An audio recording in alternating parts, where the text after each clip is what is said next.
Welcome back to the group stage in Wuhan, where top teams from all over the globe are competing in the 2017 World Championship. We've got two teams with a long history facing each other in this game. Edward Gaming from the LPL and the second seed from the LMS AHQ Esports Club. This is a matchup that historically has favored EDG, who holds an 8-2 game record against AHQ since Worlds 2014. But what speaks to me there is the fact that they've played 10 times, these two organizations. And it's not just the time that they spend on the Rift together, it's also the time that they spend off the Rift together. These organizations go way back, they like to boot camp together. I'm going to use the term soft sister team. They are very familiar with each other, so this should be a good one.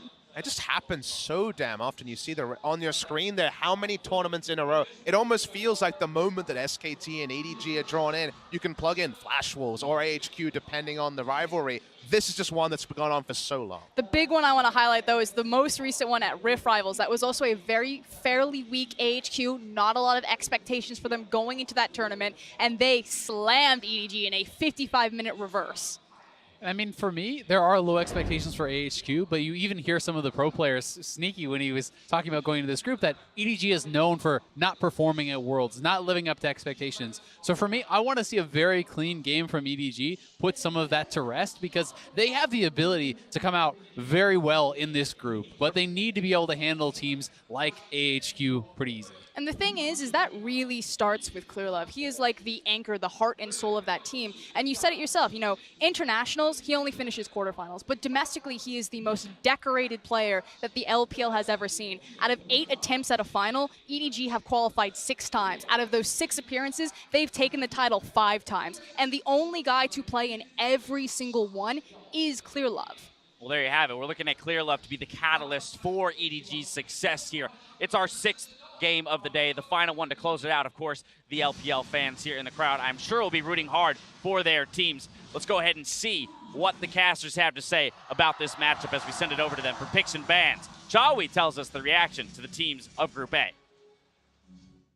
当下是蛮惊讶的，因为我们是蛮希望不要抽到 EDG， 因为每年都抽到，然后他们也算是跟我们蛮好的一个队伍，就是我们很了解他们，他们也非常了解我们，所以也希望就是一起能进到8强，就是一起抽到不错的组合，然后一起出现。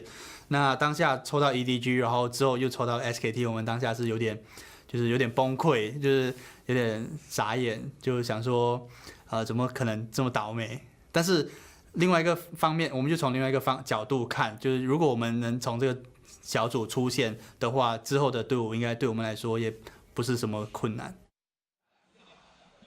Well, we have to hope Westdoor feels a little differently, as he will be the starting mid laner, because Chawi's sounding scared, and you have to hope that AHQ can muster some confidence here to take these guys down. Welcome back, everyone, as we get ready to get in the game. It's time for us to run down the lineups. We're going to start with Edward Gaming on the blue side. Now, in the top lane, it's going to be Mouse, Jungle, Clearlove, 7, mid lane, Scout, iBoy on AD Carry, and, of course, Meiko on support. Very much a strong team, of course, EDG. They've got the legacy domestically. The question's always going to be there for internationals, and they'll be going up against AHQ on the red side for this game. Top laner is going to be Ziv, Jungle, Mountain, mid lane, Westdoor, AD Carry, Arn, support, Albis, and their coach, Green Team. And since, yeah, everybody's pointing towards EDG, they have a history with these guys, and they're definitely favored in this matchup. We need to start looking at ways that AHQ could actually surprise them, or AHQ could actually turn the tables here. And one of the things that stood out to me when we were reviewing LMS VODs, Ziv, he was playing, Yasuo in the playoffs, right? This guy, he's bringing out those old counters where people are like, Nar's really popular now. Why don't we see people, play Yasuo and stuff like that? Ziv is doing it, and he's actually did it recently. This guy is still a top lane carry. Everybody's on the con train, but this is a guy that they could point to. And Westdoor, as their mid laner now, he's one of the ones that he could play Twisted Fate or something like that and try and roam up to one of the lanes to really try and get something snowballing early. Well, it's good, Kobe, that you bring up those carry top laners, because EDG, they're having none of it. They're going to ban away the Jace. They're not going to give Ziv the chance to play one of those comfort picks. And that's always the interesting thing here, Kobe. Not only can Ziv carry, but they know Mouse. They know exactly what Mouse plays. It's usually tanks. He's got a rumble, but mostly tanks other than that. And there's a real world where it happens for Ziv.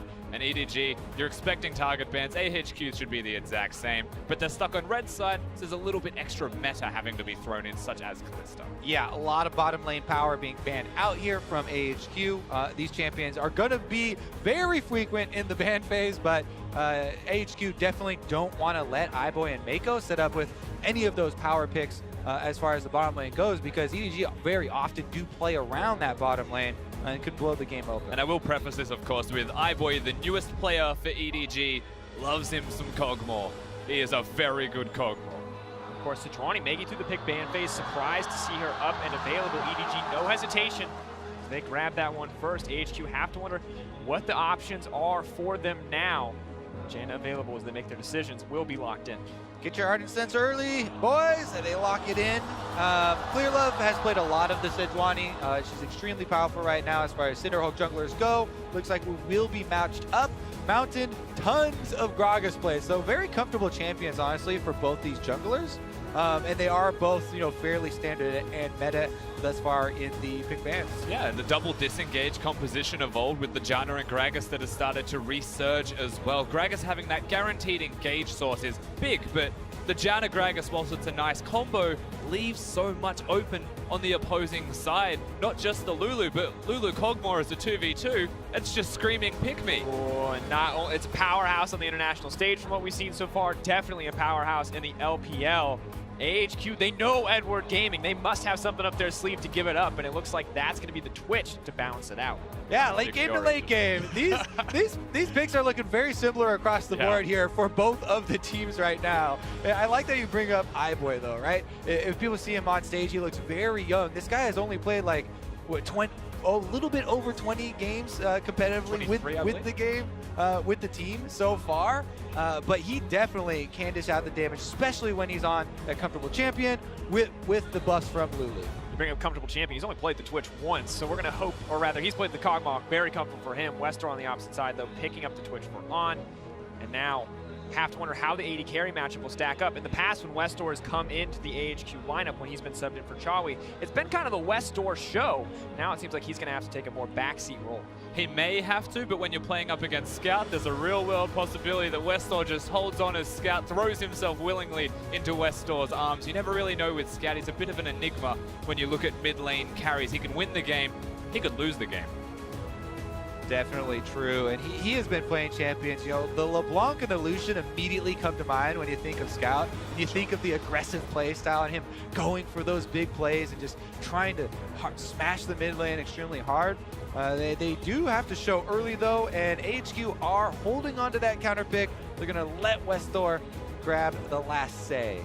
And now it's all about iBoy. If it wasn't enough already, looks like the Shen will come in. Now debating what they want to put into the mid lane. Lucian, a powerhouse pick, not one we've seen yet, now in the hands of Scout. And blind, not knowing who his opponent is going to be. So Westdoor now gets the opportunity. I'm not going to say directly counter what a Lucian can do. It's very hard to kill the Lucian, but there's a possibility to at least have a good matchup.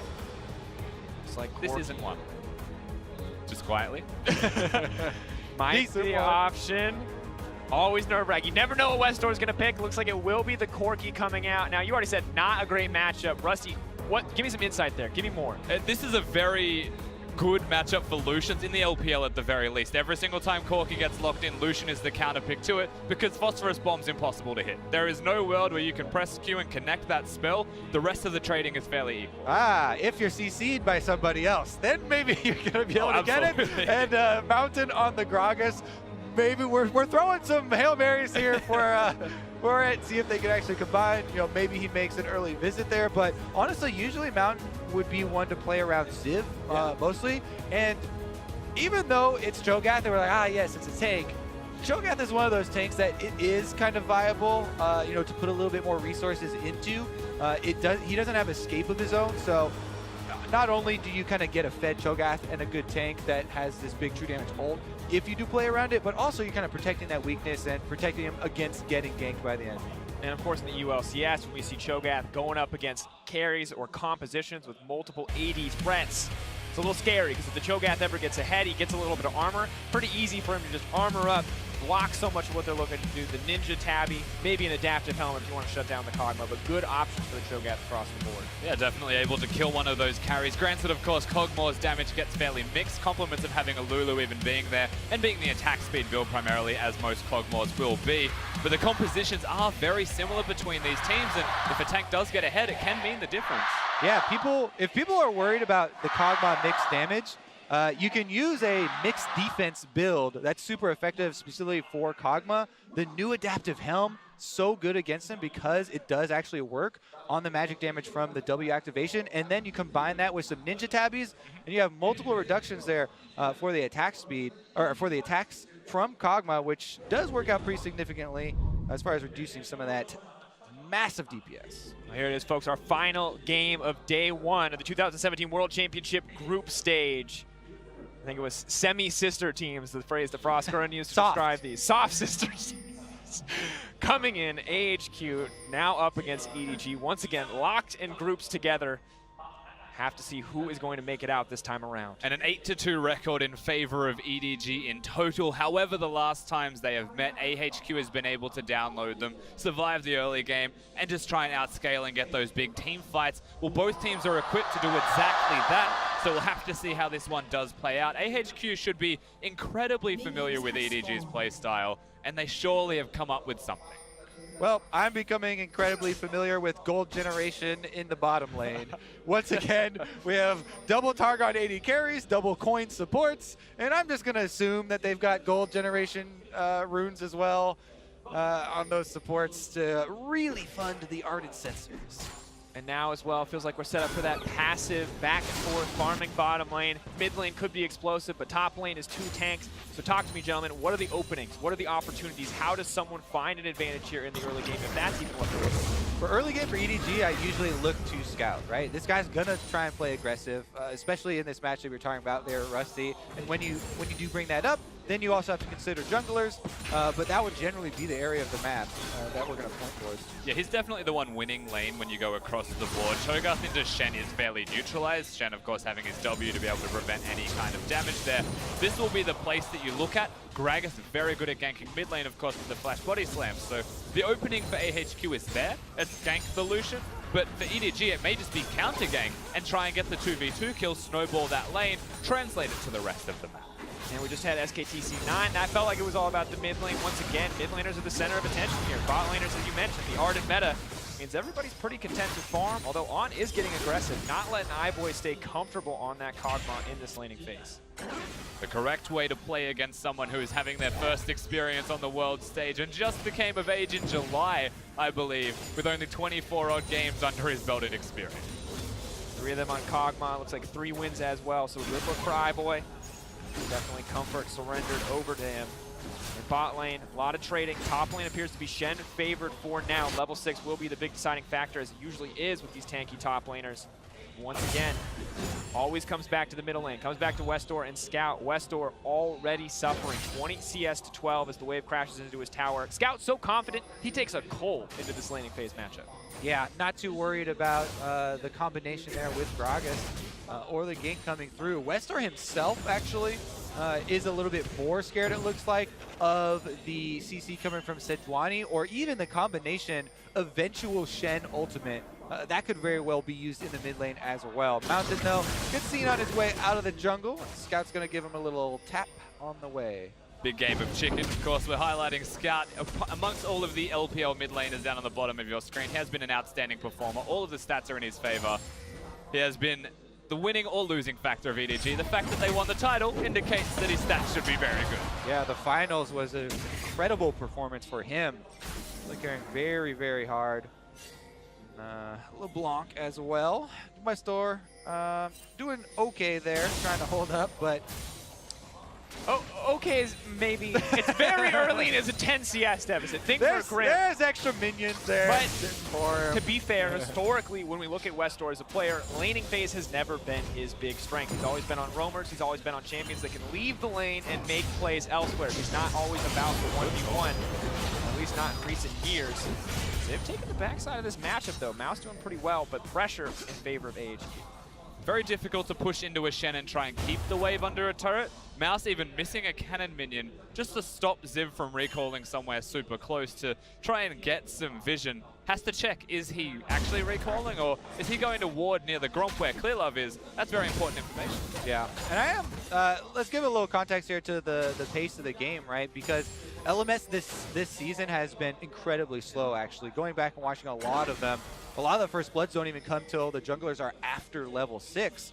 And AHQ fairly content to go fairly slow here. Clearlove was looking for a possible move here onto Cho'Gath, but gonna abort that mission as well. All right, I talked a little bit about Cho'Gath getting a lot of armor to shut people down. Let's talk a little bit about Corki getting a lot of armor to shut people down. Oh, geez. That's a Bramble Vest on Westdoor in the mid lane. Things are looking grim already, Kobe.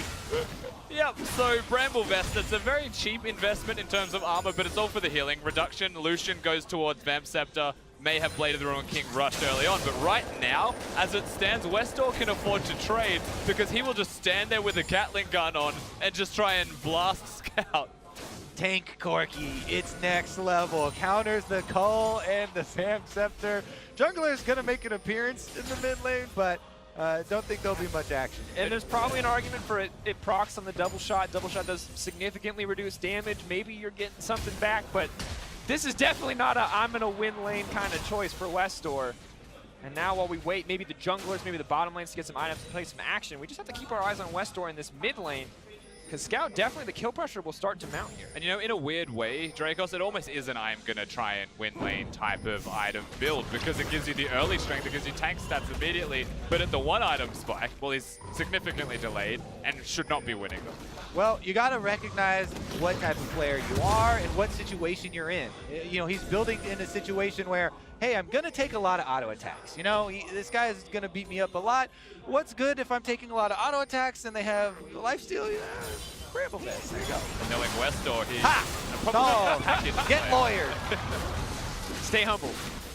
Westdoor staying humble in the mid lane. Bot lane though, iBoy getting a lot more confident. We've seen this, of course, over the Kog'Maw games we've seen in this tournament and back in the local leagues as well. Once Kog'Maw gets a few levels under his belt, it is a lot more comfortable to push out. Recurve boat definitely helping there, and Clearlove may make his presence known on the bottom We have side. hit level 6 on Shen as well, so the opportunity to go straight in is there.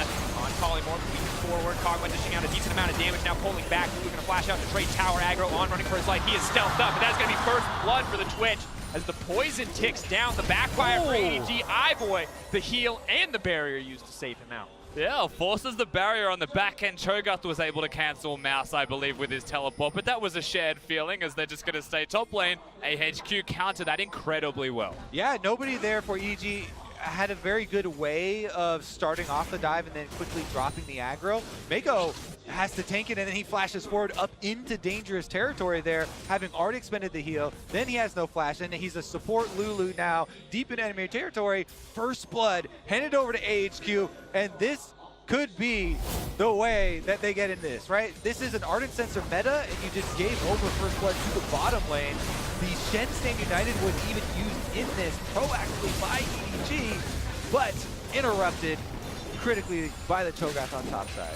iBoy, of course, uses the barrier to barely live. Westdoor wasn't able to come and help in that situation, so idealistically for like EDG, it was an okay move. It was the correct decision to look at bottom lane and pressure it. The dive itself, perhaps not so much. There could have been a world where you just pressure them. Definitely not so much. The kill credit goes over to this Twitch. You know, on will be very happy to try and get to his crit multipliers early on Twitch. We talked about before in the last game, Rusty, Kog'Maw, he's great on one item nowadays, right? Everyone used to talk about, oh, he has to scale in the late game, but he's actually one of the earlier spiking as far as these hyper carry AD carry champions now. But Twitch still wants to get the crits coming through.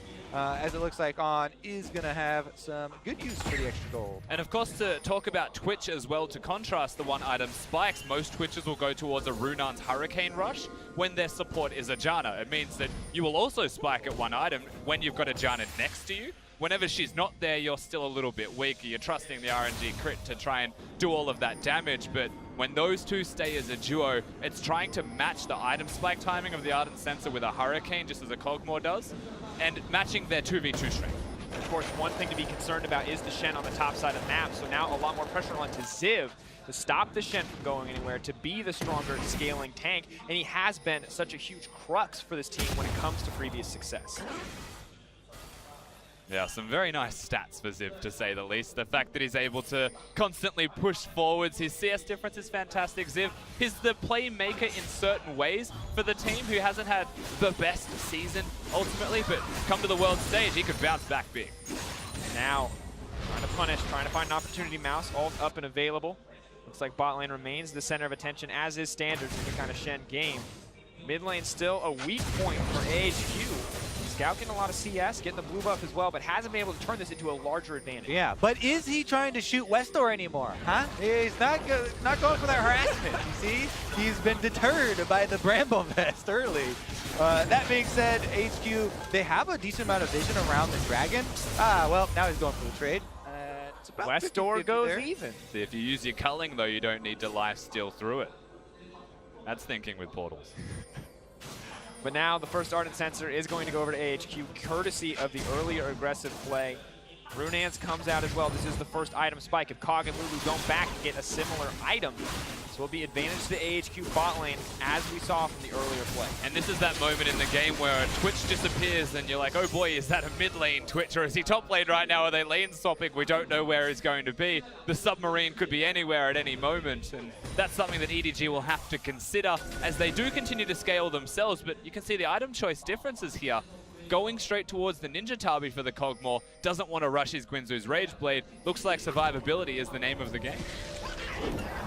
Well, Clearlove getting it canceled out there. Mountain now working his way to the bottom side. He knows that he has the stronger bot lane right now, maybe hoping to press this advantage. It's interesting that instead of using the vision that they have and the extra notification they just got, Clearlove recalling here, they don't use their pushing bottom lane, their jungler, and the fact that the mid laner just recalled to take that dragon. HQ very well could have just scooped up this Cloud Drake, but they've put that kind of pressure that they had, that little window for create and play, into this bush camp, which doesn't seem to be gaining them much. Hasn't gained them much yet. You can see Meiko, he's flirting with disaster. He wants to ward that bush. You can see it in his eyes, and Mountain has decided that it's too late.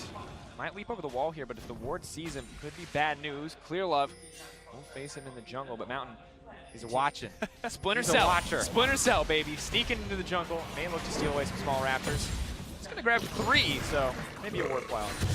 All of that vision that Mountain's trying to provide. Opportunities are there, but EDG are playing so reserved that to get the ganks off at all, to even want a body slam there might be too risky. Yeah, I mean, I know people really don't like Cloud Drakes, but 3 small chickens 30 compared to versus 25, Kobe. That's math. Quick math. Fair enough. All right, well, let's see what EDG can do with this. As you can see there, definitely had a very, very strong performance in China. 2014, 15, and 16. 4 final finishes. Able to come out in the first seed in 2017. The first game here up in Wuhan, where Clearlove is from. Tarzan in the bottom lane. He's clearing out a lot of that ward work that Mountain got done. Well, the bot lane has been kind of contentious, a lot of back and forth. The other lanes have been working out sort of as expected. Scout taking it to Westdoor. Westdoor doing his best to keep it even. We look at the top side of the map. Ziv doing a very good job of being the top side carry that AHQ so frequently need. But he is still trapped in that lane phase. He can't break out of it quite yet. He's not that strong. He is trapped, but it's not a crazy amount of trap that he's going to find himself stuck in. Mouse doesn't have a Titanic Hydra completed yet, goes towards the Spectre's Cow, rushes that extra bit of magic resistance and healing that can come about from that item. And until there's a Titanic Hydra, Ziv should still have the push, still have the ability to leave lane, be unlocked. That control ward should really never be in jeopardy as he controls the wave. And it makes it hard for Mouse to be unlocked as Shen and ult other lanes. Yeah, Ziv has done a good job of sticking to Mouse. We saw him interrupt before when he tried to use the Shen United in the bottom lane dive. And he's really been able to keep track of them. That's what Cho'Gath is looking for here. They both do have their teleports, so that's another option. But as of right now, it's changing a few Grasp of the Undying. We're waiting for there. the Warmogs and the Gargoyle Stoneplate before Ziv starts being a real 1v1 threat, although a few more levels under his belt may help these stacks starting to scale up as well. He has, however, started to go towards the item build that you mentioned before, barring the Ninja Tabi, of course, where the Adaptive Helm may be the item of choice here for him. Of course, the Abyssal Mask is another option if he wants to be super aggressive. Curious to see which direction Ziv goes and how he's going to be super useful in team fighting up against the Kog'Maw. All right, AHQ are going to scoop up that Cloud Drake. Mountain decides they are going to take this one. Nice push in bottom lane there again on, and Albis also deserve a lot of credit for taking that objective. And they'll be happy to get that one on the board. They also have very, very small gold lead. A lot of that is Ziv on the top side with the Cho'Gath has been kind of keeping up a decent amount of pressure on Mouse. Given the struggle of the mid lane and Westdoor falling so significantly behind, it is a good look for AHQ right now. The bottom lane, as you mentioned, pressuring out, taking a slight edge over iBoy, but AHQ playing back. They're not looking to force a fight there. They know mid lane's not in a great spot. They do not want to go toe-to-toe with Scout on this Lucian. Scout wants to go toe-to-toe with anyone who's in front of him at the moment. It makes a lot of sense when Lucian is this far ahead. But the reason that the Cloud Drake looks so free to take, the reason that there's so much control seemingly for AHQ on the bottom side of the map revolves mostly around those item spikes that we've seen for almost 5 minutes now, it feels like, for AHQ, rushing the Hurricane, where there's only a blasting one picked up in the last purchase by iBoy. That feels really bad. Yeah, when you cannot fully complete the Rage Blade, this is the worst feeling time of that build for Kog'Maw. You know, obviously the AP doesn't give a whole bunch as far as combat effectiveness for him, and that's kind of the trough that he does have to deal with. Meanwhile, EDG really regretting how that dive went. The extra kill going over to Twitch, kind of funding his move towards the Infinity Edge that should come in next, are going to make HQ feel really good about that. Westdoor going to have to flash out of that one, though. Finally finding a big advantage for Scout in the mid lane outside of just CS, forcing Westdoor out of lane pretty easily. May look to rinse and repeat the next time the calling is available, but luckily for EDG, it's not just Scout. First items have come through for the bottom lane for iBoy. The Gwinsu's now finished. No more awkward blasting one. Can start to fight back against the Twitch here for now. And it's one of those moments where EDG will just say, finally we can contest the 2v2. Finally we can fight and try and control that lane. And this is usually the lane that EDG will look towards. They want to try and dive bottom. And now it's still realistic even after the hiccup earlier on. Yeah, looks like on here wants to at least get enough money for the BF sword part of the Infinity Edge before he goes back. The Kog'Maw right now, though, iBoy looking to make his new toy work. Goes for a lot of exchanges there with the Rage Blade stacked up. So much of the gold you can see as we're highlighting now coming from the difference. They didn't spot the Sejuani there. They might want to use this Shen ultimate proactively. The tell would be if Mouse backs off topside, keep your eyes on the mini-map. If he backs off a good distance from Zib, then HQ would have to worry about that coming in. They're even bringing down Scout. Small window of opportunity as Shen clears the wave and backs off before the two new waves meet in the middle. Will EDG capitalize on it? Taking their time here, not looking to get over aggressive. Mountain's ready for the fight though. I think he's just there for defense, and it's a very good call for HQ not to go aggressive in this sense and kind of be just ready for the possible action, but the double disengage that Rusty talked about in Champ Select is really what they wanted to use there, just to get Gragas in place for it, and Albis well aware of the Janna ultimate as well. Yeah, Nan's positioning was never going to get him caught in the end as you were looking at that 2v2. Now, I'm a little bit sad it didn't work out for EDG because of the way they got themselves into that lane. His mid lane once again. Now pushing in, that's the Stand United. Calling comes out, no flash for Westdoor this time around, so Scout more than comfortable to just bring it home and find the first kill for EDG. Just continue to lane, continue to get that 1v1. Scout starts off strong, he continues strong. Clearlove wants to help him get the turret, but Mountain will smartly stop that one. However, that's a big amount of momentum going to Scout. That's so important for EDG. Yeah, rough for Westdoor. He does complete his Trinity Force on backing, and you know he can ping that Shen's ultimate is down, but it's more money into Scout's pockets. His coal is popped as well, and EDG, more pressure on that mid turret. That would be where they could just blow this open. Below 50% already.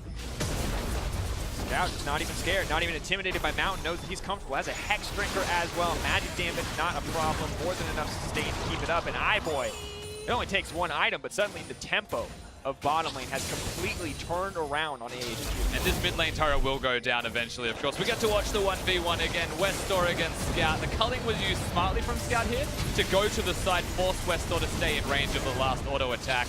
Note, of course, the ultimate didn't go through from Shen in the end. Yep, didn't really matter there. He was able to get assist money with it, too. And the communication there from Scout saying, hey, I burned Westdoor's flash earlier. I'm going to take this all in. Westdoor tries to defend that pink ward, and it costs him his life. Bottom turret actually falls even before the mid one, so EDG about to really open up some extra territory here on Summoner's Rift to work with.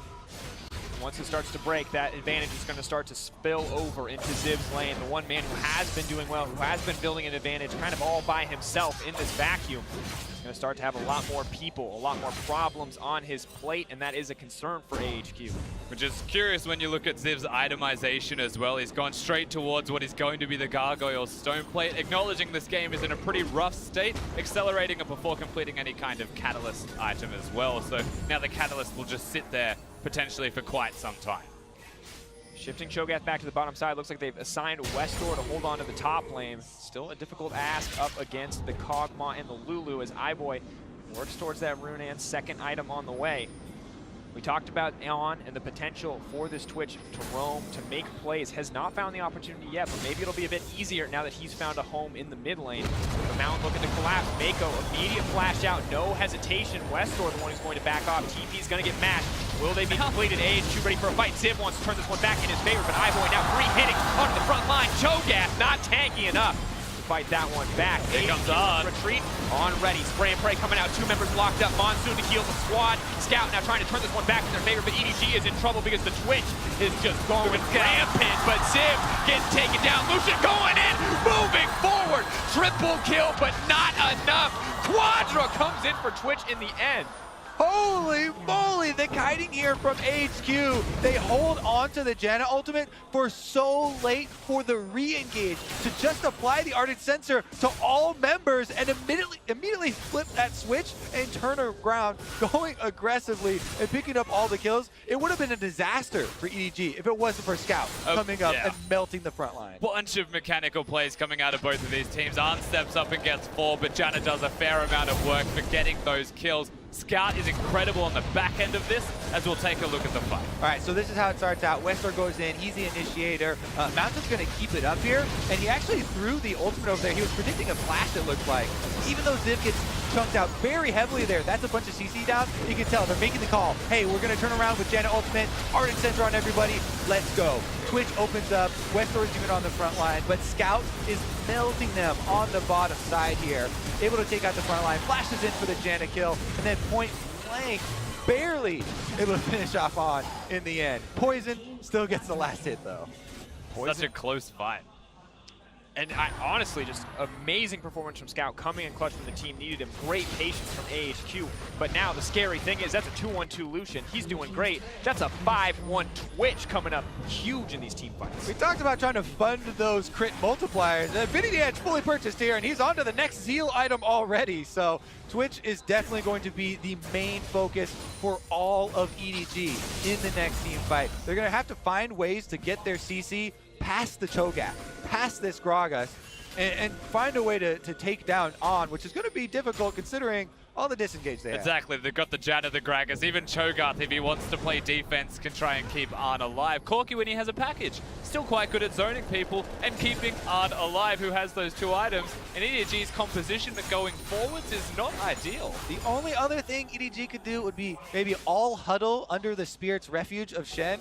5 people block those autos, baby. Double 80 carries, autos. not anymore. 0 for a second and a half. But this feels like it puts so much pressure now onto Mouse and onto Clearlove as the big sources of engage, the big opportunities to force fights. And that is tough to hit that Glacial Prison, to find a way to line that up in the back line. Even when you do, it might be even more difficult to win out on the fight.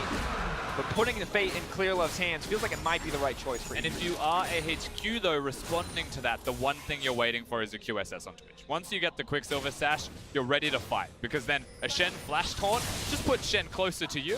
And that's the best thing ever for the Twitch in that situation. Like, heck yeah, I could auto-attack the heck out of him, and now he can't use Spirit's Refuge to save his team because I have an ultimate and a Hurricane that'll blast you all. So I'm ready for it from Arn, but it needs to be the QSS. And we thought this might be an EDG favored matchup. We look at the historical matchup between these two teams. We thought EDG would have the edge, but a single fumble on the bottom lane is punished. A single team fight from AHQ to bring the advantage in their favor. But still, the goal is so close. It is Scout who's keeping EDG in this, but it's going to be poised for some explosive fights as we move later.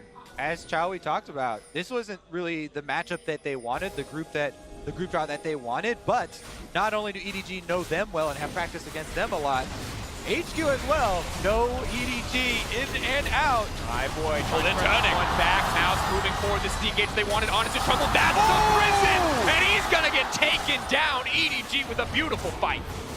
so good from EDG, but the fight's not over. They want the turret. Oh, Westdoor, the last remaining source of reliable damage. Ziv still with the feast up. Maybe they can contest this, but the Twitch going down is everything for AHQ. Yeah, they fought before his flash came back up, and Clearlove was able to hit that long-range Sejuani ultimate to punish him. They take a turret afterwards, and EDG strike back. iBoy obviously wants to get as much as he can from this while he's pushing him, but I'm pretty sure that's it, EDG. You can call it and go back to base if you've got some items to spend. We are at 25 minutes in this game, and another team fight like that without the mid lane outer turret available could actually be a Baron.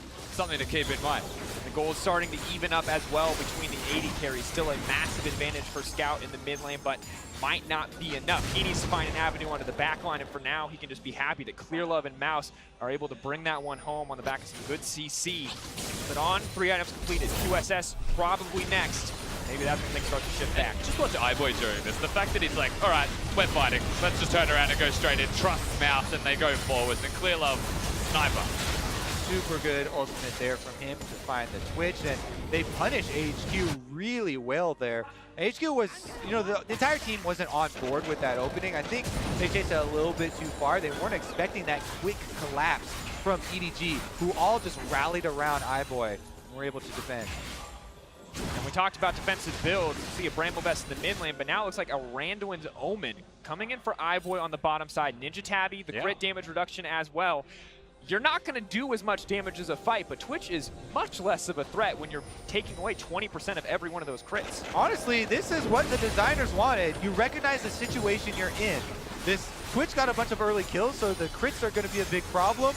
There's an anti-crit item in the game, so and go ahead and build 3 Randuin's Omens coming out when you look at the item builds of EDG. That's like a full reactionary play to it. Twitch does hit multiple people, so they're all going to get use. And that's the thing we have to remember too, is that this is not damage that you can affect, right? You can get a Last Whisper, you can stop the armor portion of that being relevant, but you can't stop the Ninja Tabbies, and you can't stop that Randuin's passive. All right, well, this is going to lower the damage profile here for EDG. Scout is still building primarily DPS. He has the slight defenses that we always see from the common Lucian builds and the Hexbringer thrown in there, but it is going to lower a little bit of the Kog'Maw damage later on.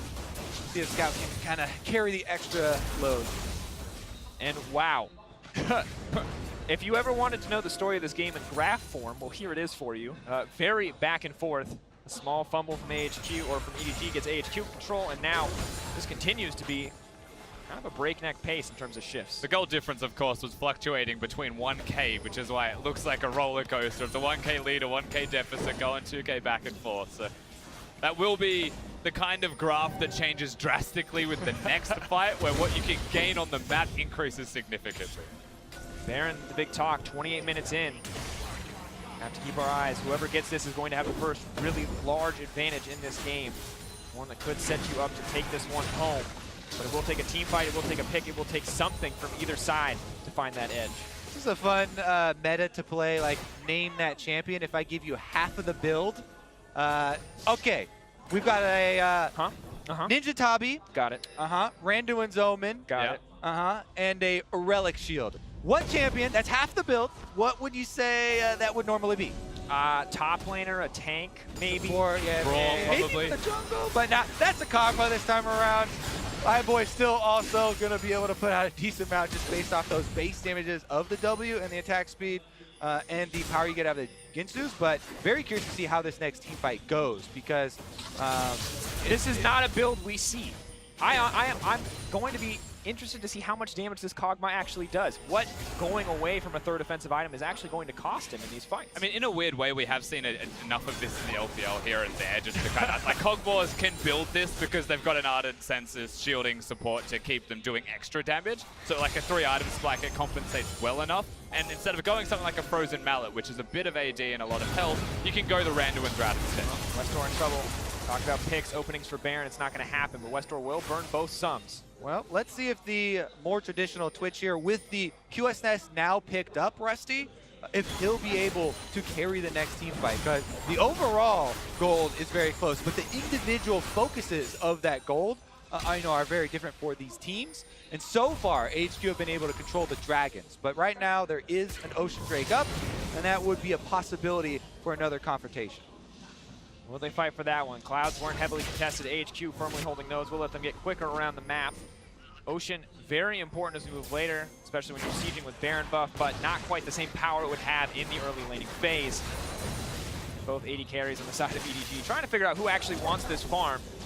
Scout decides it's him. Yeah, it's the Scout show. And so one other thing we do need to talk about before the inevitable team fight that we'll see is the support itemization choices as well. It's a Meiko's, not just the QSS, that's going to be trying to keep Arn alive, keep him going in the fights, but it's a redemption on the opposite side for Meiko with the Ardent Sensor, and so they'll, as a 5-man grouping, collectively have more health that isn't there on the side of AHQ. Yeah, redemption and a tankier build path for the Kog'Maw as well. We'll see what counts more, but with the Meiko's and the QSS, both major forms of CC can be canceled out, even if EDG do find a good engage on a more vulnerable target.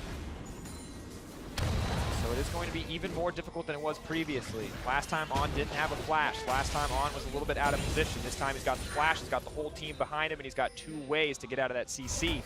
It's going to take a very decisive collapse from EDG. May not have found it yet, but the vision control definitely in their favor as they do own the pit. That was a... Alright, for a second it looked like they wanted a Baron, and then as they used spells they realized it was a bad idea. Just giving him a couple of slaps, let him know who's boss. With that Wake up. Coming back for you, buddy. They do have the control ward set up, though, and EG look like they want a pick here. As long as AHQ don't kind of rush ahead and have the Twitch walking through a control ward, they should be okay, though. And of course, we keep an eye on the top laners as well. Looks like Shen's going to solo start up the Ocean Drake on the bottom side. Now trying to find an opportunity to take this while the rest of the team is occupied. This could be a moment of thank you, good sir, if Cho'Gath showed up and just decided to dominate, but he's not going to go that way as they simultaneously pressure mid and allow some extra hidden time there for the Shen to continue to work on the Drake. And Gragas was looking for the collapse with the due diligence on the side of EDG with the vision placed in AHQ's jungle, reveals the play before it happens, and it means that is going to be the free Ocean Drake. Yeah, it makes you wonder if Mouse being invisible on the map forces Ziv to say, okay, he's grouping right now for some kind of objective like Baron, or he's going to try and force my teleport. So what if I just group up instead? And it was almost like a pump fake that was an Ocean Drake all along. Never going to expect the Shen solo Ocean Drake. During the scream, though, which is global, so they got notification. Mountain gets a control ward that's inside of the Baron pit for their troubles, and they are able to get some of this vision control back for AHQ's favor. Yeah, almost complete control right now until EDG are able to reset and try and re-establish some of that vision. For the moment, it's walking around saying, are they actually doing the Baron? Because honestly, they couldn't tell for that 10-second window. AHQ going to show their respects, though. They need to recall and re-establish vision themselves, knowing that EDG are about to kill it all. Both teams trading back and forth. Neither team looking to push too far into the enemy jungle, risk getting picked off. Both teams doing the Baron dance, but who's actually going to know the moves here? Who's going to take the next step? Try something a little bit fancy. Because at the moment, it is just a trade of vision, the push back and forth in the mid lane. Very standard Baron play. I have to say, if you run the 5-on-5 setup team fight through the simulator right now, the team with the properly built end game, hyper carry champion will win that so many more times than the one with the less damage output here. Lucian has to get in there. Range is short, so it's not super reliable. And the Kog'Maw here not going to be able to match up to this, even armor penetration now complementing On's build with the Twitch. This is kind of a point where if I am AHQ, I'm quite ready to force one of these fights, especially if you consider the front lines in addition to the back lines. A Cho'Gath has the heads-up advantage in a frontline battle because he can apply that true damage and does provide more in the 5-on-5 than the Shen. Yeah, if he's able to ever get into that team fight, it'll be super significant. Right now, though, when you're looking at the items, both mid laners are also blocked with complete item builds by having mid-game items of a Bramble Vest and a Hex Drinker for Scout, so they're going to be stuck at the items they have for quite a while. Slight edge to Scout being a Bare Sword, perhaps over the Crit Cloak of Westdoor. But you're right, Arn has 4 complete items, and whilst iBoy just got a Wit's End for himself, if no one touches Arn and no one touches iBoy, you'd say AHQ definitely win that. Interesting, too, you have to wonder, as it's a very slow-paced game thus far. AHQ not ready to take that big risk, not ready to take that 5-on-5. We talked about this history of the matchup, how well both of these teams know each other, and both teams very aware that the next fight could just decide the game. maybe hesitating on pulling that trigger. Because EDG, they're the ones consistently taking control here. AHQ have stopped pushing in deeply for that vision. They're placing control wards just to control their own jungle. And that might lose them the dance in the long run. It does feel like the control still belongs with EDG, even though it's a small amount of control. Mountain putting all of his efforts towards countering what EDG are doing, which means they're always in there first, they're always recalling first, re-establishing first, and you're waiting for that one moment to break out where they say, all right, let's just do the Baron and see if AHQ react to it because of how patient and respectful and slow AHQ are responding to everything with.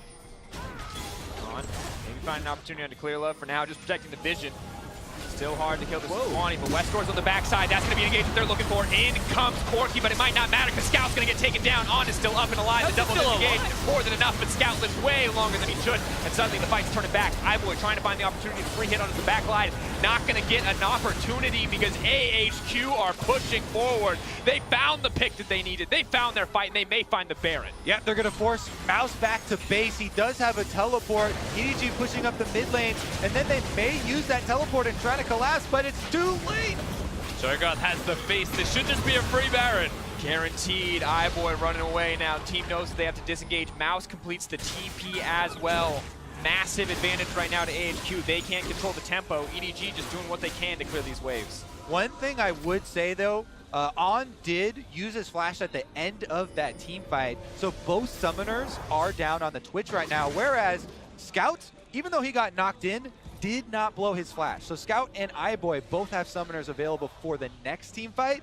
That being said though, Baron is a huge prize, and we'll see if the power play lasts long enough for AHQ to actually wait for the Twitch's flash to come back up. Here's another look at how they forced Scout into the middle of the enemy. Of course, the part we didn't see where Scout was suddenly half held, just gets thrown into a bounce house, even though he lives for quite some time. And you're seeing this moment, Arn's doing a lot of work, but iBoy's got the perfect position, and instead of choosing to fight EDG, like, okay, we've lost it, let's not try and take something that is far too risky when Ziv has the ultimate there. Let's just back away and let them win this battle today. And now for the next 2.5 minutes, AHQ own the map. Can they start to break inhibitors? Can they break open the base, or will EDG capitalize on those summoner spells and force a fight in their favor? Yeah, the ideal situation for HQ right now is to pick up a bunch of outer turret gold, but they want to work with the double cannon minion wave right now. And extra pressure on this inhibitor turret while they have Westdoor run up the middle and try and get that secondary turret. And that's really hard to do if you're AHQ. They will get some inner turrets, they won't get the bottom lane inhibitor you'd have to expect, just because their crowd control and their engage is weak, but EDG... They're looking to start the fight. That is going to be Janna immediately taken out. Scout is still alive, but has to leave the fight as quickly as he can. On is untouched, but suddenly is getting ripped through. That's the double kill. It is iBoy who is popping off, but Ziv fires back. An even fight, an even exchange, but EDG looking to keep it going. And suddenly Ziv is taken off. iBoy with the passive coming in clutch. And from the grave, iBoy gets himself a third kill. EDG against the Baron buff. AHQ are able to take out 4, and Westdoor nowhere to be seen. Has to just limp away. EDG bounce back. And Wuhan erupts. The crowd goes crazy. They are ready to see EDG turn this back in their favor. Look at this engagement here. He's able to CC Janna from 100 to 0. So no extra steroids apart from the redemption are there to protect the carry. Twitch goes down after that. You know, the heart of the team is out for Westdoor, or is out for AHQ. And to top it all off, Kog'Maw even gets the kill with the passive, chasing down Gragas. Now Elder Dragon on the menu. Cho'Gath, maybe he can beast it away, but he's still dead, and that means that one's going to be comfortably in the control of EDG. 48 seconds left on the Baron. It means ball is back in EDG's court. They're the ones looking to take control. And that's the prize ultimately for winning the team fight. They wait until iBoy is alive as well, ensuring everybody on the team has got themselves the Elder Drake buff. And funnily enough, in that last fight, there was a moment where I was like, hey, where's iBoy? Of course, he's in the middle next to a Cho'Gath. Didn't really see him there for a second, but hey, welcome. Yeah, he's half tank here, Kog'Maw. Maybe even more than half at this point. He's got the Guardian Angel up and running as well. He's got like 3.5 tank items and 2.5 damage items. So, tank Kog'Maw, friends. There we go. See if the story is different this time around, though, because we keep tracking carry summoner spells, and they're going to be desynced because they've been used in the opposing team fights here. The only extra thing here, the extra damage with the true damage burn for Elder Dragon is going to be so helpful for the more tanky EDG squad that they've got with this lineup. So they really want to make use of this Elder Dragon extra buff they have for the meantime. Definitely true. At the same time, having the summoner spell advantage that you mentioned, Kobe, means that for all intents and purposes, AHQ should be in the driver's seat for the coming team fight, and EDG may just want to hold on, let the Elder Dragon run its course so that they get their summoner spells back and want to meet in the middle for a set 5v5, particularly iBoy's summoners. And iBoy has been a strong contender in this game. Pretty good on the 4-2-4. Fearless as he goes to those 80 carries right in the middle. And AHQ not looking to take the fight, not looking to take the 5v5, not wanting to concede an inhibitor either, but comfortable giving up that tier 2 in the face of the Elder Dragon buff. Feels like that's most of the battles we've been seeing here, is nobody wants to take the fight, but eventually you have to take it. That's when they choose to take it. Westdoor having nothing to do with that taunt. No Shadow Dash. He's not going to be the one to get picked off. Doesn't want to burn the cleanse again. He's about to get it back up as he has it now available. And gentlemen, this is one of those games where outside of that Elder Dragon buff, I don't feel like anyone has a massive advantage. One team fight still feels like it decides everything. So despite everything, despite the Baron, despite the pickoff, despite the one team fight from EDG, this is still anybody's game. Anyone can take this, and that's a terrifying place to be. It is a lot about how you're going to set up these team fights. So what we're looking for now are the precursors there, and those are primarily them moving out and trying to get those control wards down, opening up these pockets, you know, of fog of war, where you can actually be the ones initiating, right? There's such a different story if Janna doesn't get 100-0 at the beginning of that team fight. If you have your Gragas and your Cho'Gath on the front lines from the beginning, it becomes so much more difficult for EDG to actually work through that team fight. But if you cut out, you know, all the steroids that Janna's giving at the very beginning, it's a much better go. Off to the side, iBoy's gonna get knocked back. They're gonna try to rip through his health bar immediately. He gets taken down, but he has the GA. He's coming back. It's a brief pause in the fight. He's gonna get revived. He's gonna try to make it out to safety, and he's alive for now. EDG are peeling beautifully, but they're not making a dent into the side of AHQ. Mountain's gotta back off. Pulling almost cleans him up, but it's an even fight. Nobody's gonna die. Yeah, the Guardian Angel is gone though, so wipe the sweat off the brow if you're iBoy and you're EDG, because that could have been the whole game just decided. The missed timing on the knock-up from Ziv, and iBoy just walks away. He barely was able to get out of there, and he definitely had to make use of all his tank stats as he was able to waddle away on even flash forward in that team fight with Twitch. So we keep on talking about the important flashes on these guys. That one was used offensively to go for the kill the last couple hits, but they were unsuccessful in actually getting those, and now Baron is up in 20 seconds. That could even be the most crucial part, the most crucial outcome of that team fight, even considering a Guardian Angel was blown. And as you mentioned before, which is even more prevalent now, the control ward setup wasn't actually there. AHQ just found an opportunity, they engaged, but there was no vision set up prior to this. It was just that one chance. So right now, EDG are set up with slight control. So Kog'Maw got off more damage in that team fight with even the 2.5 offensive items that you're talking about, and on flashing forward. It's crazy to see how effective this has been from iBoy, but can't afford to get caught out again. Can't afford that situation. It was the damage dealt across the entire game, and on not holding a candle as the Twitch that is fed, as the Twitch that had 5 kills in the early game, might be a little concerning for the side of AHQ. Okay, entire game taken into account there in that Yeah, one. the 30k damage team fight for the Kog'Maw would have been pretty nuts. Had a bunch of zeros on there, no problem. Seems like the 80 carry is better right now. iBoy get caught out again. Westdoor steps forward, but does get punished for it. Yeah, Westdoor thought that he was stuck with iBoy, realized it wasn't the place he wanted to be. You can't trade with a Kog'Maw by yourself, and that's the state of the game. Westdoor, without teleport, with summoners still up, but he probably has to go back to base or try and play a Warlord's proc. Now half health as Baron's up. Luckily has the Arden as well, so not impossible for him to heal up, but a difficult situation to be in. So he'll love getting frisky, playing on the front line, ready to force an engage. Yeah, they're just letting Westdoor auto the minions that come down mid lane here, and now they're going to try and force. For the Rupture, does connect on the Clear Love. So just backing off. Both teams waiting. They're looking for that exposed carry, that exposed flank. They haven't found it yet. You can see the state of the game for the tanks even as well, not going towards the Warmog's build, acknowledging that this team fight will be an all-in affair, and there's no point half fighting, resetting. They are going to all in, and they're going to kill them or die trying. And right now, AHQ, I still feel like they're playing scared. They're still backing off. And that means that EDG gets free path to the Baron. This is a big deal. It's dropping quickly. Mountain's going to move in. We'll get a bit of sight there. Are they positioning just Mountain's for a steal? ready.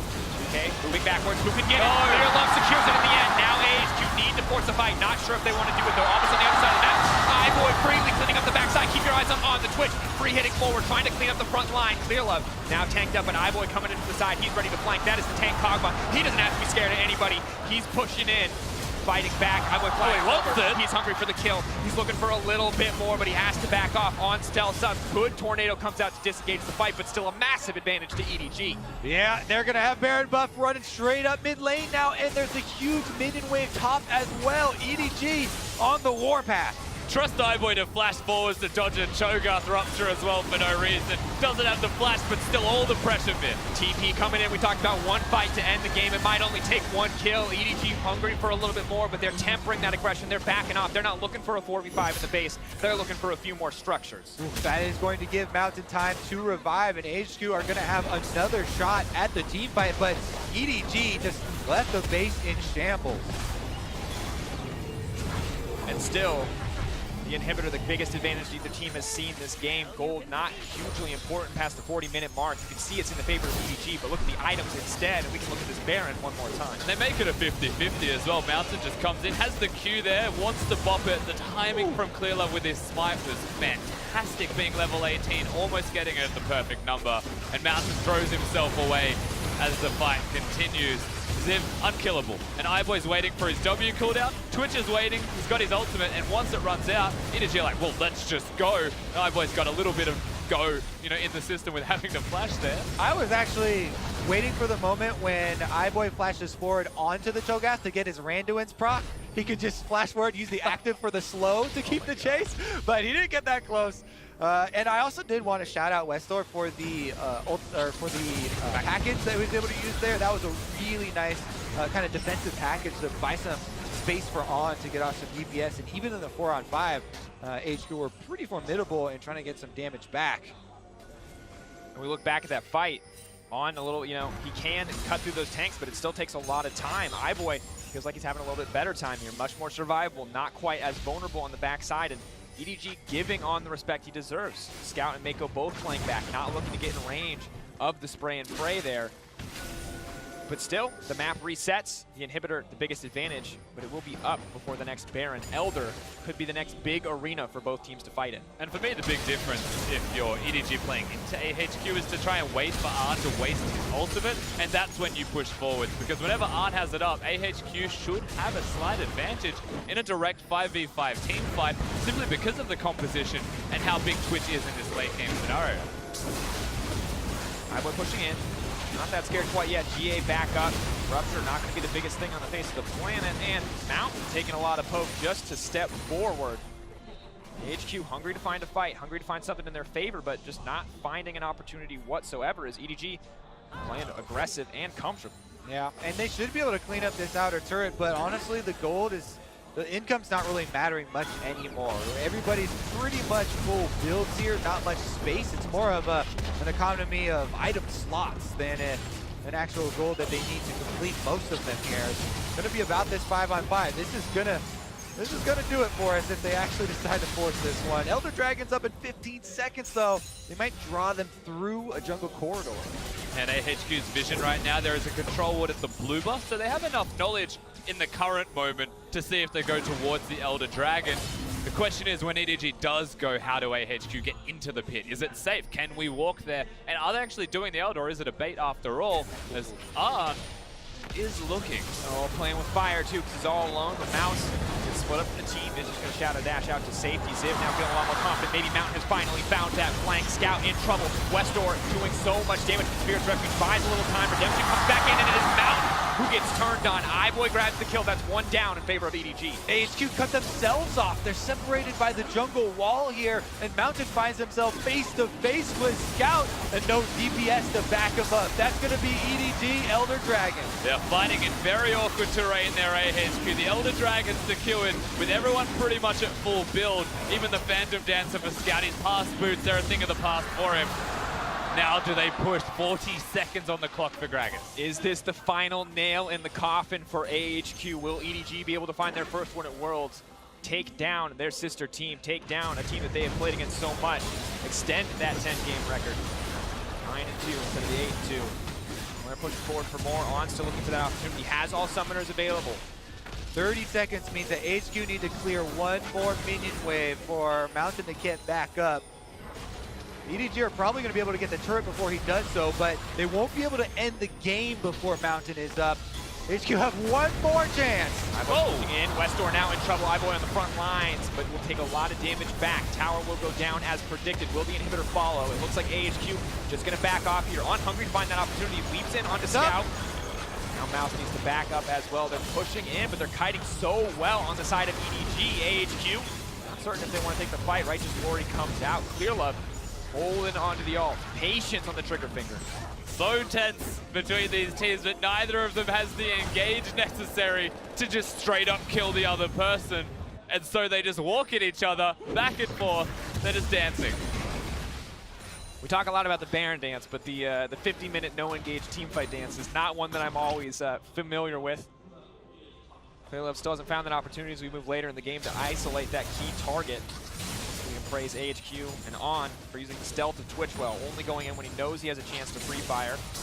But still, setting us up for one final team fight, setting us up for a Baron. 44 seconds holds us back. That's the arena. We're waiting. They're queuing up for PvP We keep right now, thinking, boys. one more chance, one more team fight, one more chance. All right, well, we're definitely going to get one more Baron in just 30 seconds here, boys. Vision has gone down. The setup we keep talking about, this team fight, building up, which AD carry is actually going to get caught at the beginning. Is there going to be a key rupture here coming through? We're past the Bramble Vest. Westdoor has built it to survive lane. He has survived lane. He is now a full build Corki. The Bramble Vest has been sold. He has hit the threshold.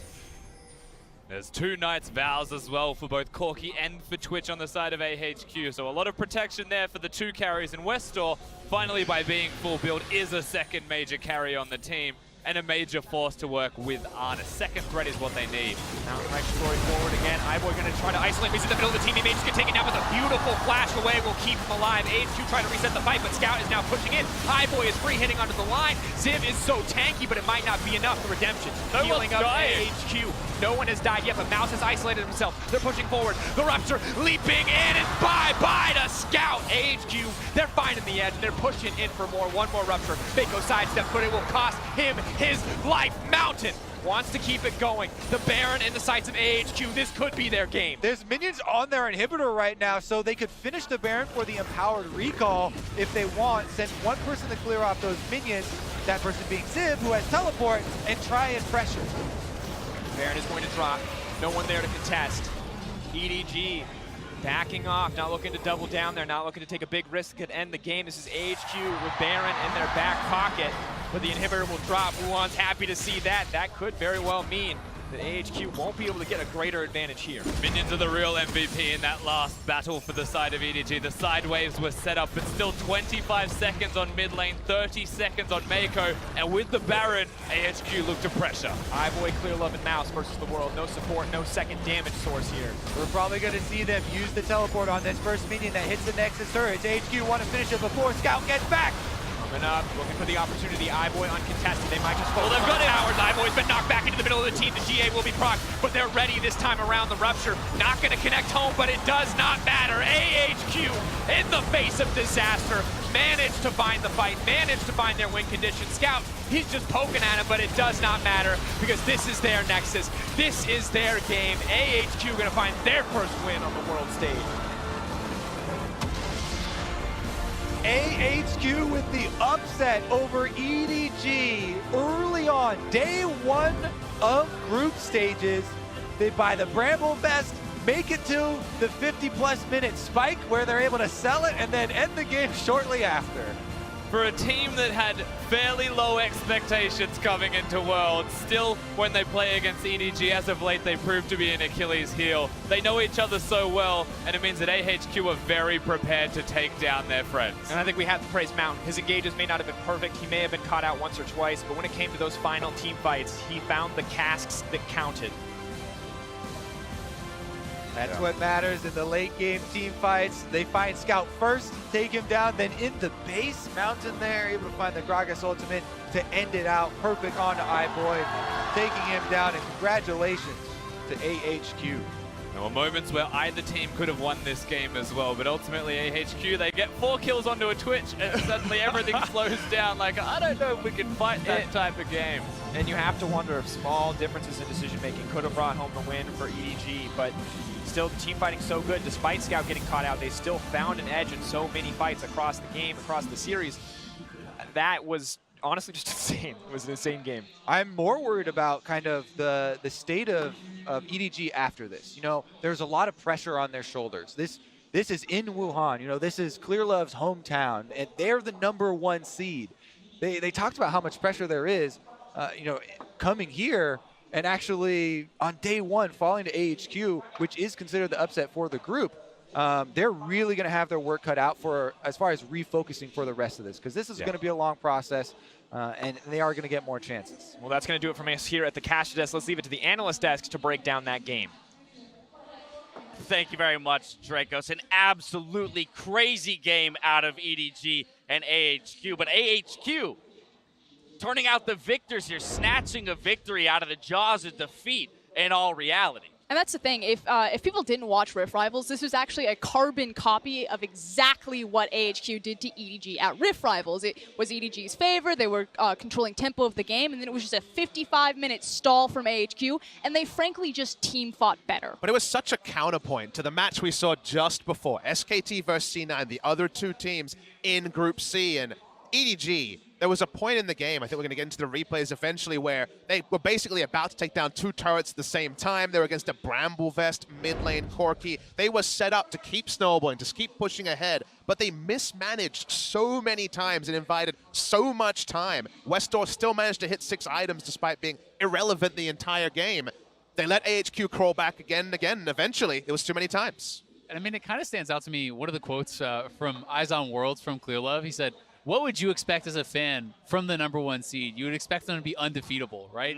There's such high expectations for EDG coming into this tournament. They're supposed to be going the distance. They're supposed to be fighting as one of the tournament favorites. And here they are, losing to a team that I actually heard from a lot of analysts thought would go 0-6. So it's not exactly the most promising start from them. And I think that there was so many opportunities from the close out the game. It felt less like AHQ stalled it out and valiantly defended, and more like EDG just did nothing.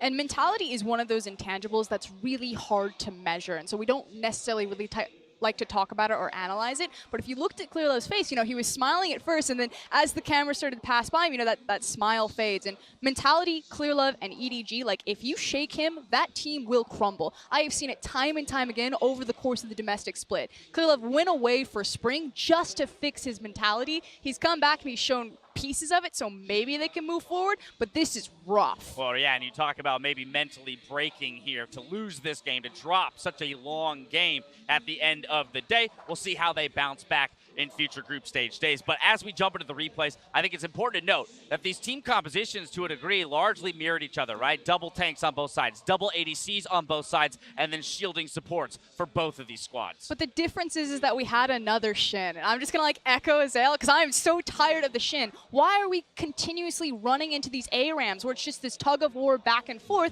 and expecting that to go well? Get out into a side lane. Use your Shen. But Mouse was always just there next to his team, and he wasn't making use of the ultimate. He wasn't making use of the side pressure. Yeah, try to remember a couple Stand Uniteds throughout this game. The only one that even pops out to me is on the solo kill that we actually saw, you know, around 18 minutes, and we can pull that up. And this is a Stand United where the Shen doesn't even come through. It's just used for a shield, and it would have been a solo kill regardless. And this is pretty much the only one that stands out to me throughout the whole game. You know, there was just not a lot of effective use of the ultimate. It was basically used just as an additional Janna shield, and it's like... Well, and looking at these CSDs right here, that's where we look at how the heck did AHQ come back in this game when your mid laner is down 44 CS at 20 minutes, as well as a kill. I mean, it's absolutely baffling that they're able to come back. The way they did it, though, a quadra kill on Twitch in a top lane fight. All hell breaks loose. And On did, as you say, Froscure and carry them through the last time these two teams met at Rift Rivals. And we see here again, the fight continues, it breaks on. Twitch is not here, remember, at this entire point. Now,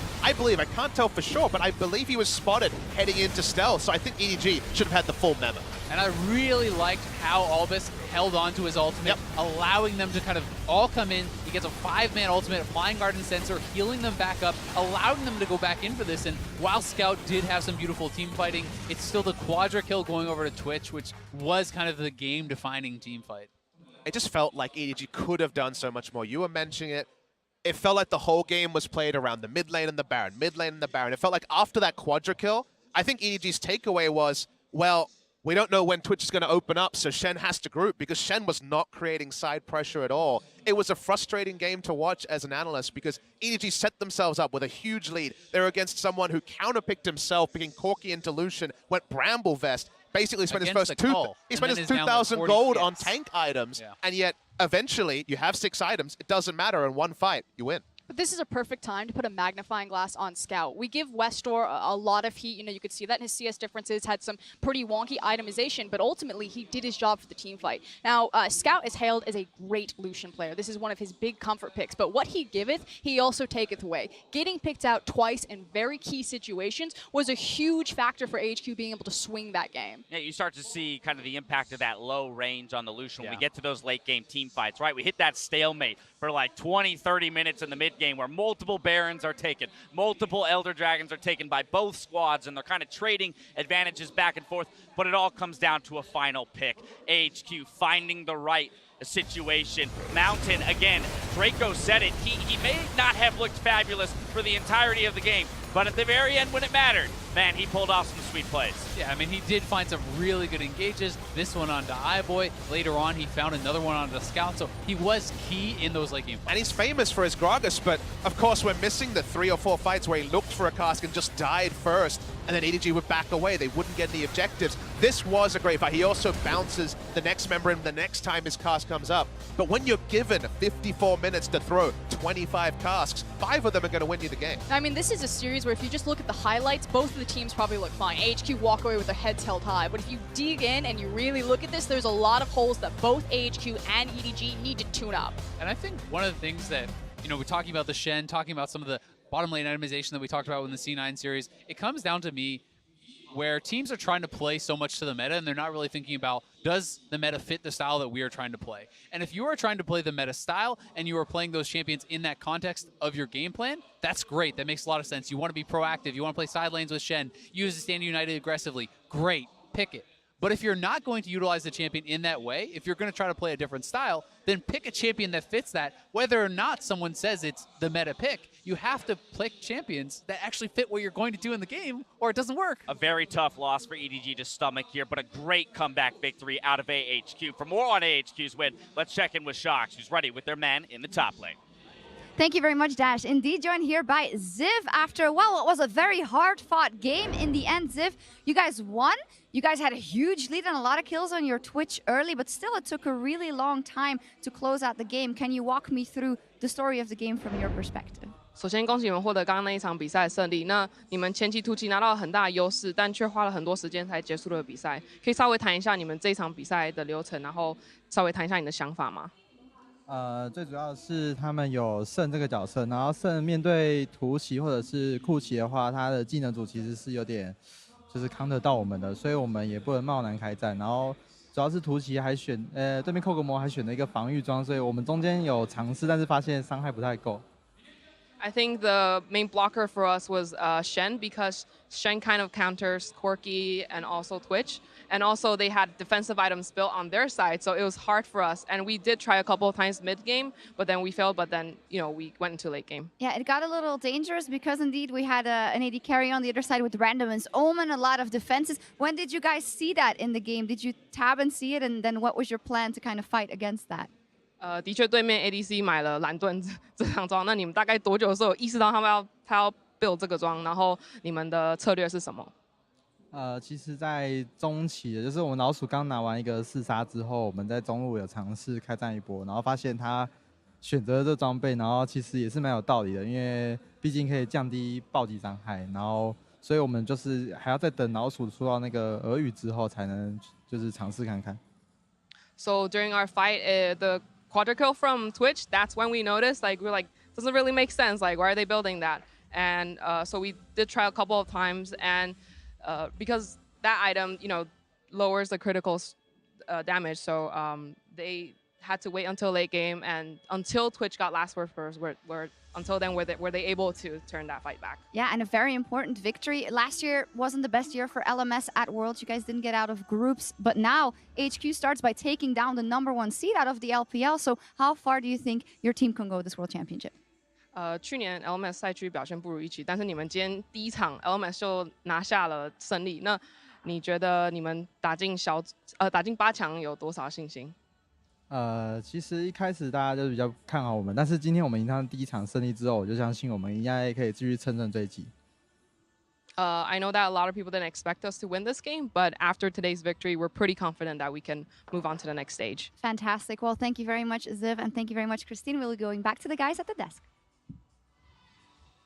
Thank you very much, Shocks. With 6 games in the books from day one, let's take a look at the standings, see what we see. We see that the reigning champions SK Telecom are off to a good start, while Longzhu and Gigabyte Marines have earned themselves a lead in Group B. Last year's finalist Samsung Galaxy kicked things off with a win and are joined by home team Royal Never Give Up at the top of Group C. Tomorrow we start the action at midnight Pacific time. That's 9 a.m. Central Pacific, or rather Central European summertime, with a clash between Flash Wolves and TSM. From there, Misfits Gaming make their international debut against Team WE before the teams in Group B and A take to the stage yet again. Don't forget to stick around for Worlds tonight, starting in just a few minutes, where Shocks, Vedius, and Crumbs take a closer look at our first day of the group stage. Remember to send us your World's big plays at LOL Esports as the group stage continues here in Wuhan, and we'll highlight them at the end of the week. I'm going to take this opportunity to turn to you guys, ask you from day one, are there any big plays that stood out to you in particular?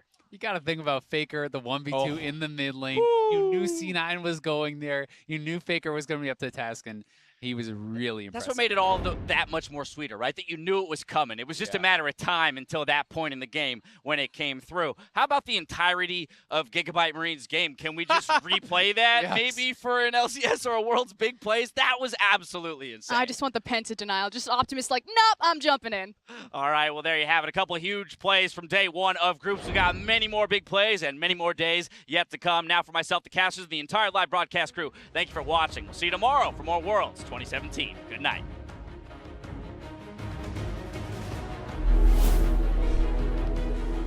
The crowd certainly has their favorites, but there's going to be new stars, new favorites built. It's the first day, but there's going to be so much after this. And it's been 12 months, a full calendar year, and we're back looking for our next legend.